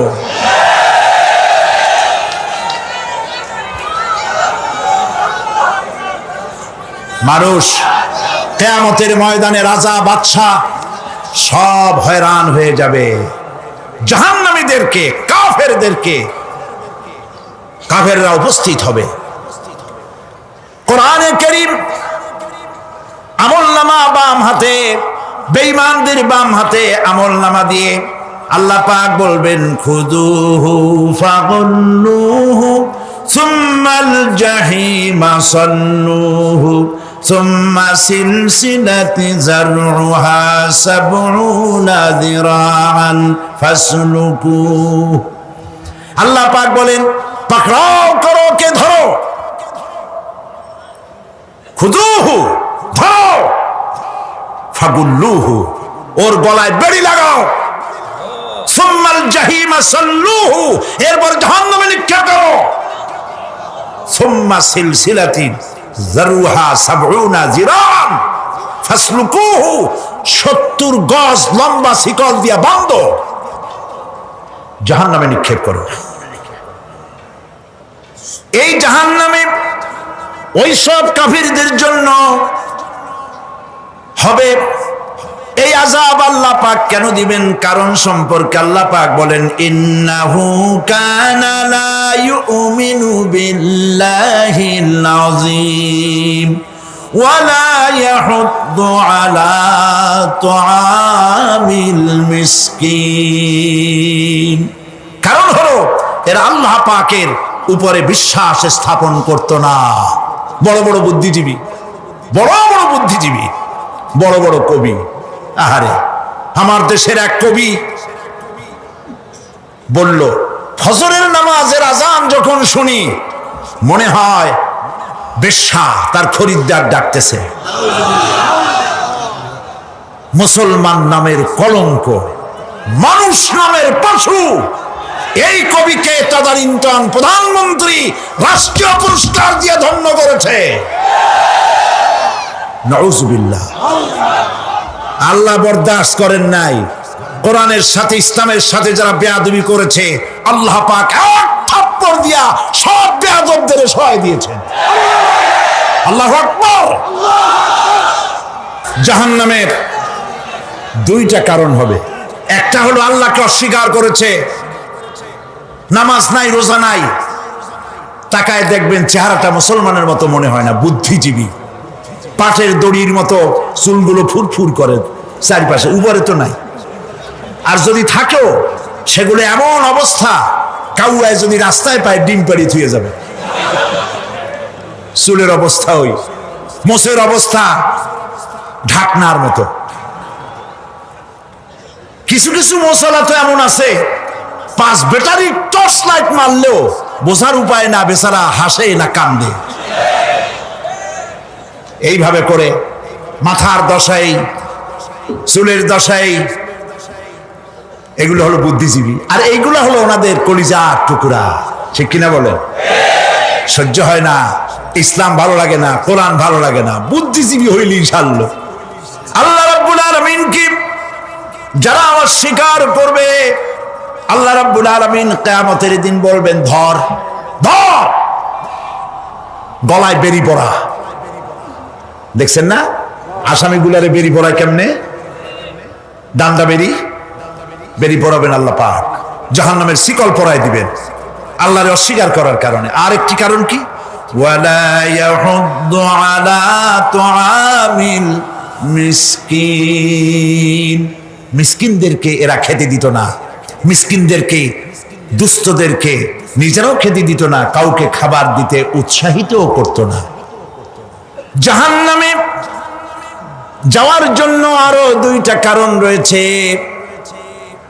তার একটি এখানে বলেছি, 2টি কারণ এখানে আছে, আর একটা কারণ আর এক জায়গায় আছে। আল্লাহ পাক বলেছেন জাহান্নামীদেরকে প্রশ্ন করা হবে, ইয়াতাসাআলুনা আনিল মুজরিমিন মা সালাকাকুম ফি সাকার। জাহান্নামীদেরকে প্রশ্ন করা হবে, কেন জাহান্নামে এসেছো? তারা বলবে, ক্বালু লাম নাকু মিনাল মুসাল্লিনা ওয়া লাম নাকু নুতঈমুল মিসকিন। আমরা নামাজ আদায় করি নাই, নামাজ পড়ি নাই, আর মিসকিনদেরকে খেতে দেই নাই। মারাত্মক কারণ হবে জাহান্নামে যাওয়ার এগুলি। প্রিয় ভাই সব, এরপরে কিয়ামতের দিন আমলনামা দিয়ে দেওয়ার পর একদল তো জান্নাতে চলে যাবে, ইমানদারদের ডান হাতে আমলনামা আসবে, আর বেঈমানের কোন হাতে? পিছন থেকে বাম হাতে। জাহান্নামীরা জাহান্নামে যাওয়ার পর তারা সেখানে বসে জান্নাতীদেরকে দেখতে পাবে। সুবহানাল্লাহ। জান্নাতের দিকে তাকিয়ে তারা লক্ষ্য করে দেখবে যাদেরকে গালাগালি করেছিল মৌলবাদী বলে, যাদেরকে মারধর করেছিল, যাদেরকে ধর্মান্ধ বলা হয়েছিল, সেই লোকগুলি তো ওই জান্নাতে দেখা যায়। পানির পিপাসায়, ক্ষুধার যন্ত্রণায় অস্থির হয়ে তখন জাহান্নামীরা বলবে, ওয়ানাদা আসহাবুন নারি আসহাবাল জান্নাতি আন আফিদু আলাইনা মিনাল মা। জাহান্নামীরা ডাক দিয়া বলবে, ও জান্নাতি ভাইরা, ক্ষুধায় মরে গেলাম, পিপাসায় মরে গেলাম, তোমরা যে পানি পান করো জান্নাতের ভিতরে, একটু পানি আমাদের দিকে ঢেলে দাও। আও মিম্মা রাযাকাকুমুল্লাহ, একটু পানি দাও, অথবা আল্লাহ পাক তোমাদেরকে যে রিজিক দান করেছে একটু খাদ্য আমাদের দিকে নিক্ষেপ করে দাও, একটু খাইয়া বাসি। আল্লাহ রাব্বুল আলামিন বলেন, জান্নাতি লোকেরা তখন বলবে, ক্বালু ইন্নাল্লাহা হাররামাহুমা আলাল কাফিরিন। কাফিরদের জন্য আল্লাহ রাব্বুল আলামিন জান্নাতের নাজ এবং নিয়ামত, খাদ্য এবং পানীয় সব হারাম করে দিয়েছেন আল্লাহ পাক। বেহেশতি লোকেরা জাহান্নামীদেরকে ডেকে বলবি, ওয়ানাদা আসহাবুল জান্নাতি আসহাবান নারি আন ক্বাদ ওয়াজাদনা মা ওয়া'দানা রাব্বুনা হাক্কান। জান্নাতীরা বলবে, ও জাহান্নামী ভাইরা, তোমাদের সাথে আল্লাহ পাক যে ওয়াদা করেছিলেন সেই ওয়াদা তোমরা কি ঠিক মতো পেয়েছো? তার মানে হচ্ছে আল্লাহর ওয়াদা ছিল নেক কাজ করলে জান্নাতে যাবে, আর আল্লাহর দ্বীনের সঙ্গে বিরোধিতা করলে, আল্লাহর সাথে নাফরমানি করলে জাহান্নামে যাবে। নামাজ আদায় না করলে, জিনা ব্যভিচার করলে, ইসলামের পক্ষে না থেকে বিপক্ষে থেকে শত্রুতা করলে জাহান্নামে যাবে। আল্লাহর এই ওয়াদাগুলি ঠিক মতো পাইছো কিনা? আজ তোমরা জাহান্নামে গিয়েছো। তারা বলবে, হ্যাঁ, আমাদের আল্লাহ পাক যে ওয়াদা করেছিলেন সেই ওয়াদা অনুযায়ী আমরা আজকে বিপদে পড়েছি। আমরা আমল না করার কারণে, উল্টা কাজ করার কারণে আজ আমাদের এই দুরবস্থা হয়েছে। জাহান্নামীরা একদল আরেক দলের সঙ্গে অভিশাপ দেবে, একদল আরেক দলকে অভিশাপ দেবে। তারা একে অপরের বিরুদ্ধে অভিশাপ দিতে থাকবে। সেখানে কর্মী আর নেতাদের সাথে দেখা হয়ে যাবে। যেই সব নেতাদের কথা মতো মুসল্লি পিটানো হয়েছে, লক্ষ্য করেন, যেই সব নেতাদের কথা মতো বোমা মেরে, মানুষ মেরে, দায় দায়িত্ব আলেমদের মাথার উপর, ইসলামের মাথার উপরে চড়ায় দেওয়া হয়েছে। এইবার নেতার সাথে কর্মীদের দেখা হবে কোন জায়গায়? কোন জায়গায় দেখা হবে? দেখা যখন হয়ে যাবে, কর্মীরা সেখানে নেতাদেরকে অভিশাপ দিয়ে বলবে, ওয়াকালু রব্বানা ইন্না আতা'না সাদাতানা ওয়া কুবারা'না ফাআযান্নুনা সাবিলা। এরা বলবে আল্লাহর কাছে, রব্বুল আলামিন, এই নেতারা আমাদেরকে বিভ্রান্ত করেছে, তাদের কথা অনুযায়ী চলেছিলাম, ওরা আমাদেরকে যা যা করেছে তাই বলেছি, আমরা মানুষ মেরেছি, আলেমদেরকে মেরেছি, আর নিজেরা ঘটনা ঘটাইয়া ইসলামের উপরে চাপাই দিস এই নেতাদের কথা মতো। কর্মীরা বলবি, রব্বানা আতিহিম দি'ফাইনি মিনাল আযাবি ওয়ালআনহুম লা'নান কাবীরা। হায় আল্লাহ, আজকে আমরা যে শাস্তি পাচ্ছি এর থেকে ডবল শাস্তি আমাদের নেতাদেরকে দাও। নেতাগুলো আসে, লম্বা লম্বা বক্তৃতা করে যায়। কোন নেতা বলে, আমার কর্মীরা খবরদার, নামাজ ছেড়ো না বাবারা, নামাজ পড়ো, কোরআন শরীফ পড়ো, হাদিস শরীফ পড়ো, ইসলাম অনুযায়ী চলো। বলে বলে বলে না, বলবে না, বললে তো খুব খারাপ, মৌলবাদী মৌলবাদী হয়ে যাবে, স্বাধীনতা বিরোধী, ইসলামের কথা বলছে, মুখে দাড়ি, নাউজুবিল্লাহ, বলে নাউজুবিল্লাহ। সেই সময় অর্ডার প্রাপ্ত জাহান্নামীরা বলবে, وقال الذين كفروا ربنا أرنا الذين أضلانا من الجن والإنس। কাফেররা তারা বলবে, আয় আল্লাহ, কে আমাদেরকে গোমরাহ করেছিল, তোমার দ্বীনের রাস্তা থেকে কারা সরায় দিয়েছিল, জেনেদের মধ্যে, মানুষের মধ্যে একটু দেখায় দাও। আরেনাল লাদাইনে আদাল্লানা, গোমরাহ করেছিল কারা, একটু দেখায় দাও। নাজআলহুমা তাহতা আকদামিনা লিয়াকুনা মিনাল আসফালিন। আমরা তাদেরকে আজকে পদদলিত করব, পদদলিত করব, পায়ের নিচে রাখবো। সেদিন কর্মীরা নেতাদের সম্পর্কে এই কথা বলবে। প্রিয় ভাই সব, সেই কিয়ামতের ময়দানে কেউ কারো কোনো উপকার করতে পারবে না, নেতাও পারবে না কর্মীর উপকার করতে, আর কর্মীরাও তো পারবেই না। এই জাহান্নামের ভিতরে নেতা কর্মীদের কথোপকথনের মধ্যে এই শয়তানের সঙ্গে দেখা হয়ে যাবে। কার সাথে দেখা হবে? শয়তানের সাথে। এই যে কথাগুলি আমি বলছি, এগুলি গল্প, আমার বানানো কথা? চিল্লায় বলুন, কার কথা? প্রিয় ভাই সব, কান লাগায় শোনেন, ফায়দা হবে। আল্লাহ যেন আমাদের ফায়দা দেন, বলি আমিন। ভাইয়েরা আমার, এখন তো শয়তান দেখা যায় না, দেখা যায়? এখন দেখা যায় না, দেখলেও বোঝা যায় না কি কায়দায় কোন শয়তান আসছে, বুঝবার উপায় নাই। জাহান্নামের মধ্যে শয়তানের সাথে দেখা হয়ে যাবে। শয়তানের কথা মানুষেরা শোনে, গুনাহ করে নিজে। কবি বলেছেন, क्या हंसी आती है मुझे हजरत इंसान पर, क्या हंसी आती है मुझे हजरत इंसान पर, फेल बत्तू खुद करे और लानत करे शैतान पर। খারাপ কাজ নিজে করে দোষ দেয় শয়তানের।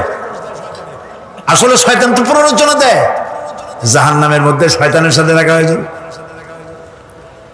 শয়তানকে যখন সবাই অভিযুক্ত করবে, তোর কারণেই তো জাহান্নামে এলাম, শয়তান তখন বলবে, ওয়াকালা শাইতানু লাম্মা কুদিয়াল আমরু ইন্নাল্লাহা ওয়া'আদাকুম ওয়া'দাল হক ওয়া ওয়া'আদতুকুম ফাখলাফতুকুম। শয়তান বলবে, আল্লাহ তোমাদেরকে সত্য প্রতিশ্রুতি দিয়েছিলেন, আমারে দোষ দিয়া লাভ নাই, আমারে দোষ দিয়া লাভ নাই। আল্লাহ পাক সত্য ওয়াদা করেছিলেন, তিনি ওয়াদা করেছিলেন তার কথা যদি শোনো, নামাজ যদি আদায় করো, জেনা যদি না করো, মদ জিয়া যদি না খেলো, সুদ ঘুষ যদি না খাও, আল্লাহ জান্নাত দান করবে। এটা ছিল তার ওয়াদা। আল্লাহ তার ওয়াদা ওয়াদা পালন করে যারা তার হুকুম মেনে চলেছে তাদেরকে জান্নাত দান করেছেন। আর আমার ওয়াদা ছিল ভিন্ন।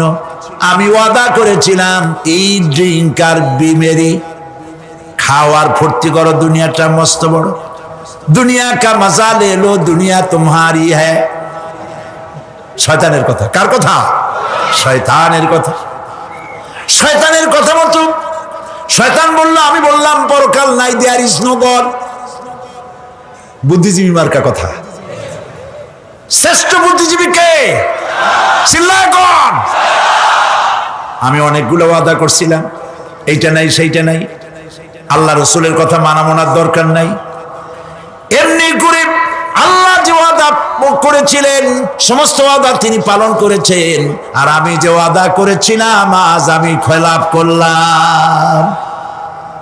এমন জায়গায় বলবে যে এইটারে শোধ করার, এটা সংশোধন করার আর কোন উপায় নাই। শয়তান আরো বলবে, ওয়ামা কানা লি আলাইকুম মিন সুলতান, আর আমি যে ওয়াদাগুলি করেছিলাম এর পিছনে কোনো দলিল ছিল না। আলেমরা কথা বলছে, কথায় কথায় কোরআন বলছে, হাদিস বলছে। লক্ষ্য করে শুনতেছেন আপনারা? আলেমরা কথা বলেছি, কথায় কথায় কোরআন আর হাদিসের দলিল পেশ করেছে, আল্লাহর কথা রসুলের কথা পেশ করেছে।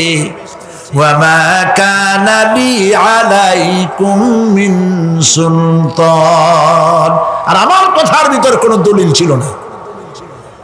আন্দাজে কয়ে গেছি, ভাইয়ের আমার, বোনের আমার, দিলাম একটা ডাক, ডাইনে তাকানো বায়ে তাকানো নাই, সবাই দিলাম দৌড়। এখন আমারই দোষ দাও কেন? এইসব দোষ দিয়ে কি লাভ নাই। ইল্লা আন দাউতুকুম ফাস্তাজাবতুম লি, আমি কি করছি? আমি একটা বক্তৃতা দিলাম, জ্বালাময়ী একটা ভাষণ দিলাম, আমি একটা আহ্বান জানালাম, কোন চিন্তা ভাবনা না করে আমার পিছনে তোমরা দৌড় দিয়েছ। কে বলবে? আহারে, আল্লাহ কি কোনো কথা গোপন রাখছেন? কোন গোপন রাখছে? সব বলে দিয়েছে। কেন চিন্তা নয়? নেতা একটা সে মঞ্চে দাঁড়ায় বক্তৃতা করতেছে, বেটা সারা জীবনে নামাজ পড়ে না, চেহারার দিকে তাকাইলে মনেই হয় না মুসলমান। মরলে পরে ফেরেশতা পর্যন্ত আশ্চর্য হয়ে যাবে, বেটা তুই শ্মশান তুই কবরে আসছিস কেন?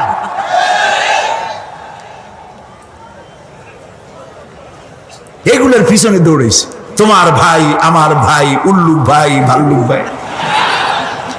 আজিব আজিব, কার পেছনে দৌড়াও? তুমি একটু চিন্তা করে দেখবে না কোন বেটার পিছনে দৌড়াই? শয়তান বলবে, আমি শুধু একটা দাওয়াত দিয়েছিলাম, আমার দাওয়াত, আমি একটা আহ্বান করেছিলাম, কোনো বিবেচনা না করে, আমার চরিত্র, আমার আখলাক না দেখে আমার পেছনে পেছনে দৌড়াইছো। মা আনা বিমুসরিখিকুম ওয়া মা আনতুম বিমুসরিখি, আজ আমি তোমাদের কোনো সাহায্য করতে পারবো না। আমি তোমাদের চাইতেও বড় বিপদে আছি, তোমরা আমার সাহায্য করতে পারবে না। নাউযুবিল্লাহি মিন যালিক। আহারে, কি ভাই উপায় থাকবে আর? এরপরে জাহান্নামের নেতাদের সাথে অনুসারীদের আর একবার দেখা হবে। আল্লাহ রাব্বুল আলামিন বলেন, এবার অনুসারীরা নেতাদেরকে ডেকে বলবে, শয়তানের কাছে পাত্তা পাবে না। শয়তান বলবে, যা বেটা, আমার কথা শুনছিলি কেন? আমি নিজেই বিপদে আছি। জাহান্নামীরা এরপরে দেখা হবে, তাদের নিজেদের নেতাদের সঙ্গে দেখা হয়ে যাবে। এই তো বড় বাবাজিরে পাইছি। وقال الضعفاء للذين استكبروا إنا كنا لكم تبعا فهل أنتم مغنون عنا من عذاب الله من شيء। অনুসারীরা সেদিন নেতৃবৃন্দকে বলবে, আমরা তোমাদের অনুগামী ছিলাম। ও নেতারা, যা কইছো তাই শুনছি, যা বলেছো তাই শুনেছি, যারে মারতে বলছো তারে মারছি, সারা রাত তোমাদের কথা মতো ইসলামের বিরোধিতা করছি, করছে না? যা বলেছ তাই করেছে। এখন তোমরা কি পারো? আমরা তো অনুসারী ছিলাম। ফাহাল আনতুম মুগনুনা আন্না মিন আযাবিল্লাহি মিন শাই। আজকে দুনিয়াতে এত বাহাদুরি করছো, আজ এই জাহান্নামের ভিতরে একটু আযাব কি কমাই দিতে পারো নাকি? নেতারা বলবে ক্বালু লাউ হাদানাল্লাহু লাহাদাইনাকুম সাওয়াউন আলাইনা আজাজি'না আম সাবারনা মা লানা মিন মাহিস। নেতারা বলবে আল্লাহ যদি আমাদেরকে হেদায়েত করতেন, হেদায়েত দিতেন, আমরাও তোমাদেরকে হেদায়েত দিতাম। আজ ধৈর্য ধরো আর না ধরো, তোমাদের অবস্থা আর আমার অবস্থা সমান সমান। জাহান্নাম ছাড়া আজ আর কোনো গতি নাই, কিচ্ছু করার উপায় নাই, সব সর্বনাশ হয়ে যাবে। খাসিরাত দুনিয়া ওয়াল আখিরা যালিকা হুয়াল খুসরানুল মুবিন। এটাই হলো, দিনও গেল, দুনিয়াও গেল, আমও গেল, সালাম, সব শেষ। প্রিয় ভাইয়েরা আমার, এরপরে আল্লাহ পাক বলছেন জাহান্নামীরা তাদেরকে কোনো ভালো খাবার দেওয়া হবে না। লা ইয়াযুকুনা ফিহা বারদাও ওয়ালা শারাবা। কোনো ঠান্ডা পানি তারা সেখানে পাবে না। কি পাবে? টকবগে উত্তপ্ত গরম পানি। আর ঘা হইলে, শরীরে ঘা হলে তার থেকে কি বের হয়? পুজ, ক্ষতের ক্ষরণ পুজ আর টকবগে গরম পানি, এগুলি দেওয়া হবে। নাউযু বিল্লাহি মিন যালিক। ভাইরা আমার, আল্লাহ পাক কোরআনে কারীমের মধ্যে বলেন তুসকা মিন আইনিন আনিয়া লাইসা লাহুম তাআমুন ইল্লা মিন দারি'in লা ইউসমিনু ওয়া লা ইউগনি মিন জু'। টকবগে ফুটন্ত পানি তাদেরকে পান করানো হবে, কাঁটা যুক্ত ঘাস খেতে দেওয়া হবে।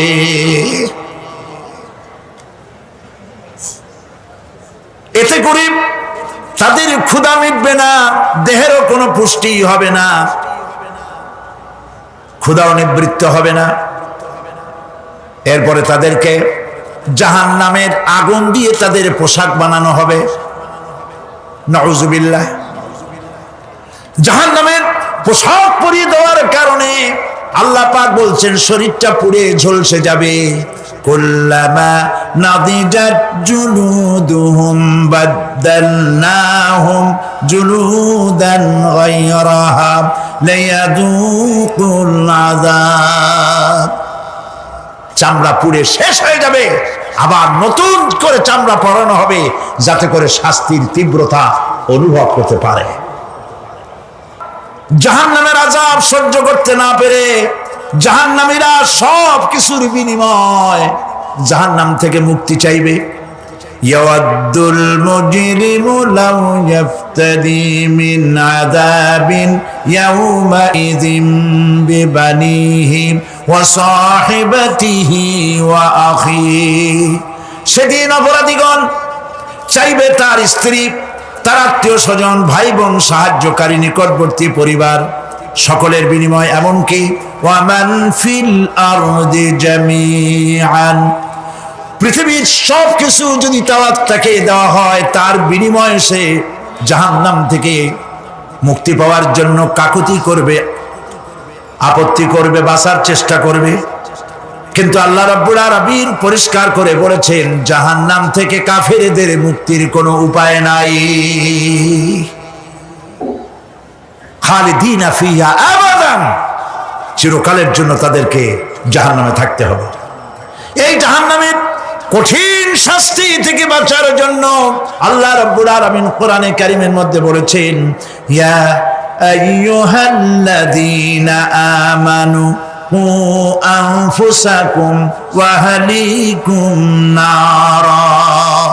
হে বিশ্বাসীরা, জাহান্নামের আগুন থেকে নিজেকে বাঁচাও এবং পরিবারের লোকদেরকে বাঁচাও। বড় কঠিন জায়গা। পড়েন আমার সাথে, আল্লাহুম্মা আজিরনা মিনান নার। সবাই পড়েন, আল্লাহুম্মা আজিরনা মিনান নার। আল্লাহ তাআলা জাহান্নাম থেকে আমাদেরকে মুক্তি দাও। জোরে বলেন আমিন। নবী করিম সাল্লাল্লাহু আলাইহি ওয়াসাল্লাম বলেছেন, মাগরিবের পরে 7 বার, ফজরের পরে 7 বার আল্লাহুম্মা আজিরনা মিনান নার পড়বেন, আল্লাহ পাক জাহান্নাম থেকে মুক্তি দিবেন। তবে হ্যাঁ, খালি এই আজিরনা মিনান নার বললেই যে জাহান্নাম থেকে মুক্তি হবে তা না। জাহান্নামে যাওয়া লাগে যেসব কাজ করলে সেই সব কাজ থেকে নিজে বাঁচো, আহল ও আয়ালরে বাঁচাও। নিজেও জাহান্নাম থেকে বাঁচার চেষ্টা করলাম না, সন্তানদেরকে জাহান্নাম থেকে বাঁচাবার জন্য চেষ্টা করলাম না, আল্লাহর কাছে মহা মুসিবতে পড়ে যাব। সেই জন্য আল্লাহ পাক বলছেন, ইন্নাহুম কানু লা ইয়ারজুনা হিসাবা। এই লোকগুলি হিসাব নিকাশ যে দেওয়া লাগবে কিয়ামতের ময়দানে, এটা তারা আশাই করতো না, বিশ্বাসও করতো না যে হিসাব নিকাশ হবে কিয়ামতে। আল্লাহ পাক বলেন, ইন্নাল্লাযীনা কাযযাবু বিআয়াতিনা ওয়াস্তাকবারু আনহা লা তুফাত্তাহু লাহুম আবওয়াবাস সামাই ওয়া লা ইয়াদখুলুনাল জান্নাতা হাত্তা ইয়ালিজাল জামালু ফি সাম্মিল খিয়াত। আল্লাহ পাক বলছেন, যারা আমার আয়াতকে অস্বীকার করেছে, মিথ্যা মনে করেছে এবং অহংকার করেছে, আমাকে অমান্য করেছে, এই সমস্ত লোকগুলি, তাদের জন্য আকাশের দরজা খোলা হবে না, আর তাদের জন্য তারা জান্নাতেও যেতে পারবে না। একটি সূচের ছিদ্র পথে উষ্ট্র গমন করা সম্ভব। কথা বুঝতে পারছেন? সুয়ের ছিদ্র দিয়া একটা উট গমন করা সম্ভব, কিন্তু এই সমস্ত মানুষগুলি জান্নাতে যাওয়া এর থেকে অসম্ভব। কোনদিন এরা জান্নাতে যেতে পারবে না। ওয়া কুল্লা শাইইন আহসাইনাহু কিতাবা। আর আমি সমস্ত কাজগুলি, ওরা মনে করেছিল যে আমি বুঝি তাদের হিসাব নিকাশ রাখতেছি না, আমি গুইনা প্রত্যেকটি জিনিস হিসাব করে একটি কিতাবের মধ্যে লিপিবদ্ধ করে রেখেছিলাম। সুবহানাল্লাহ। প্রিয় ভাইয়েরা, আল্লাহ পাক আমাদের সঙ্গে ফেরেশতা দিয়েছেন। আল্লাহ পাক কোরআনে কারিমে বলেন, লাহু মুআক্কিবাতুম মিন বাইনি ইয়াদাইহি ওয়া মিন খালফিহি ইয়াহফাযুনাহু মিন আমরিল্লাহ। ইয়াহফাযুনা মিন আমরিল্লাহ। তোমার ডানে, তোমার বামে, তোমার সামনে, তোমার পশ্চাতে আমার ফেরেশতারা তোমাদেরকে ঘিরে আছে। ওয়া ইন্না আলাইকুম লাহাফিযিন কিরামান কাতিবিনা ইয়ালামুনা মা তাফআলুন। সম্মানিত লেখক তোমাদের সাথে লাগিয়ে দেওয়া হয়েছে, তোমরা যা করো সব তারা জানে, সমস্ত কথাগুলি রেকর্ড হয়ে যাচ্ছে। আল্লাহ রাব্বুল আলামিন বলেন, ওয়া ইয়ালামু মা ফিল বাররি ওয়াল বাহরি ওয়া মা তাসকুতু মিন ওয়ারাকাতিন ইল্লা ইয়ালামুহা। আল্লাহ পাক বলছেন, পানির ভিতরে কি হয়, স্থল ভাগে কি হয়, সব আমি জানি। এমনকি এই পৃথিবীর কোন একটি পাতা যদি, কোন গাছের পাতা যদি বৃন্তচ্যুত হয়ে ডাল থেকে খসে যদি মাটিতে পড়ে যায়, তাহলে কোন গাছের কোন পাতাটি পড়েছে তোমার আল্লাহর কাছে তার খবর হয়ে যায়। আটলান্টিক মহাসাগরে অতল তলদেশে, যেখানে কারো নজর যায় না, মাইক্রোস্কোপ যন্ত্র ছাড়া দেখা যায় না, এমন একটা ছোট্ট পোকা যদি সেখানে বসে ক্ষুধার যন্ত্রণায় অথবা পেটের ব্যথায় যদি চিৎকার মারে, কেউ দেখে না, কেউ শোনে না, আল্লাহ পাক বলেন আমি দেখতে পাই, শুনতে পাই। মোমেন বান্দারা যদি বিপদে পড়ে আর আমারে যদি ডাকে, আমি আল্লাহ রব্বুল আলামিন বাঁচাইয়া দেব। মাজারে যাইও না, মাজারে যেও না, এই মাজারগুলি তোমাদেরকে কিচ্ছু দিতে পারবে না। বিশ্বাস করো মুসলমান, মাজারে চাদর দিও না, আগরবাতি দিও না, মোমবাতি দিও না, টাকা পয়সা দিও না। যে ব্যক্তি মারা গেছে তোমাকে কিচ্ছু দিতে পারবে না, পারবে না, পারবে না। আল্লাহু আকবার।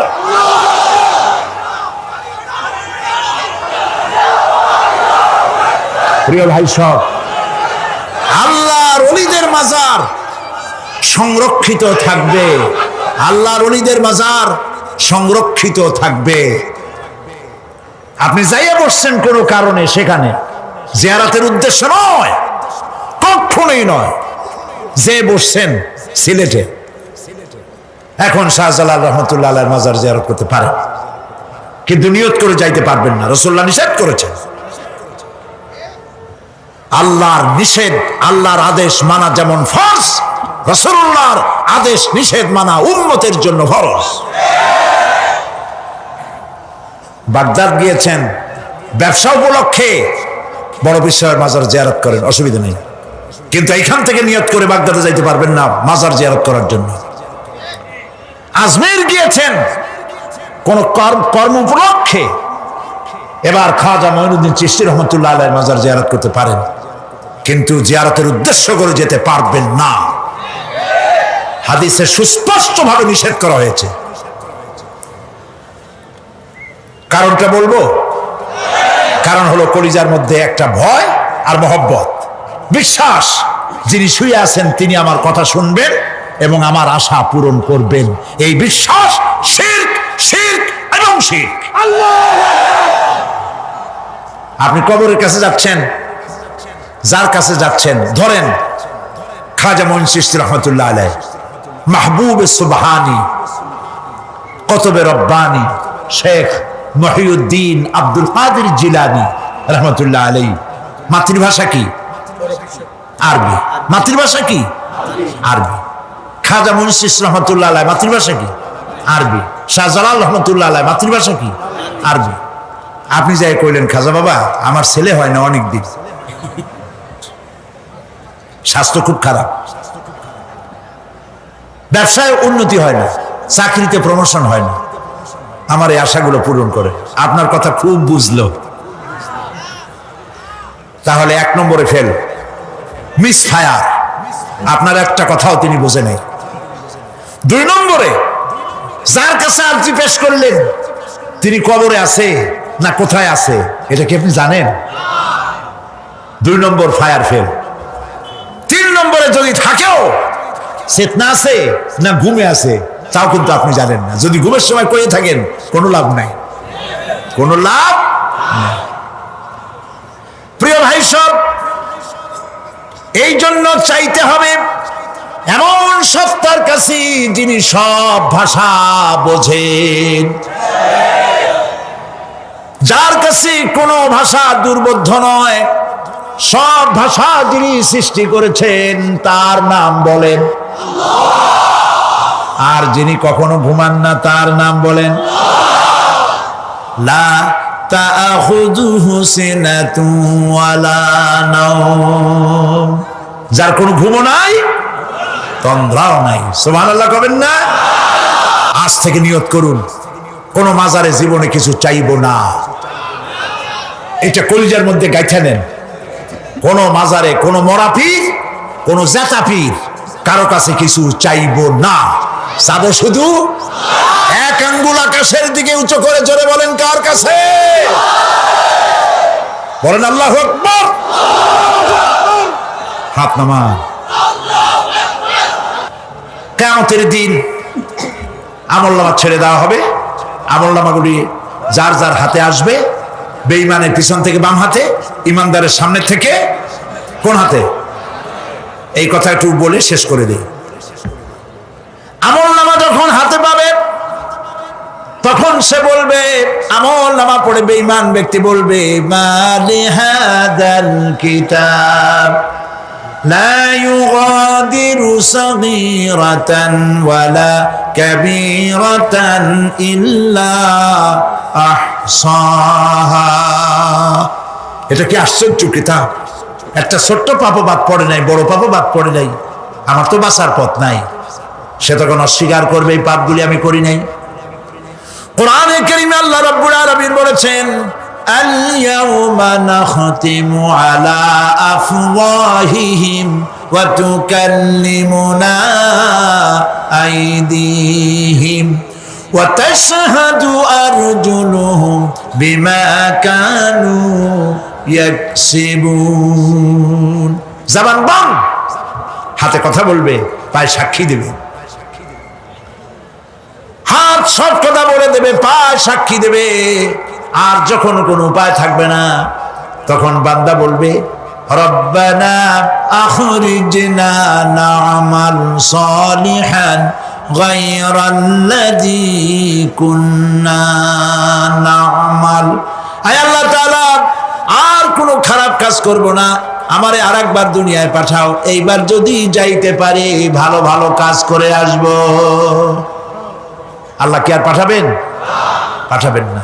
আল্লাহ পাক বলবেন, আওয়ালাম নুআম্মিরকুম, হায়াত দিছিলাম না, বহুত সময় পাইছো, আমার কাজ করো নাই, আজকে আর পৃথিবীতে ফিরে যাওয়া যাবে না, বিচার হয়ে যাবে। বিচার হওয়ার পর একদল যাবে জাহান্নামে, আর একদল যাবে কোথায়? জান্নাতে। রব্বানা যালামনা আনফুসানা ওয়া ইন লাম তাগফির লানা ওয়া তারহামনা লানাকুনান্না মিনাল খাসিরিন। রব্বুল আলামিন মেহেরবানি করে আমাদের জিন্দেগীর সকল গুনাহ খাতা মাফ করে দাও। আয় আল্লাহ তাআলা, আমাদের মধ্য থেকে যাদের মা বাপ দুনিয়া থেকে বিদায় হয়ে গেছে, কবরগুলিকে জান্নাতের টুকরায় পরিণত করে দাও। রব্বির হামহুমা কামা রব্বায়ানি সাগীরা। সবাই পড়েন, রব্বির হামহুমা কামা রব্বায়ানি সাগীরা। আয় আল্লাহ তাআলা, तमाम পৃথিবী মুসলমানেরা আজ বড় বিপদে, এর থেকে বড় বিপদে মুসলমানেরা কোনোদিন পড়ে নাই। দুনিয়ার সব কাফের বেঈমান সব এক হয়ে ইহুদিদের ষড়যন্ত্রে পড়ে মুসলমানদেরকে টার্গেট করেছে, মুসলমানদের দেশগুলিকে টার্গেট করেছে। আল্লাহ তাআলা এই সব কাফের বেঈমান ইহুদি খ্রিস্টানদের হাত থেকে পৃথিবীর মুসলমানদেরকে আল্লাহ তুমি রক্ষা করো। মুসলিম দেশগুলিকে আল্লাহ তুমি দয়া করে রক্ষা করো।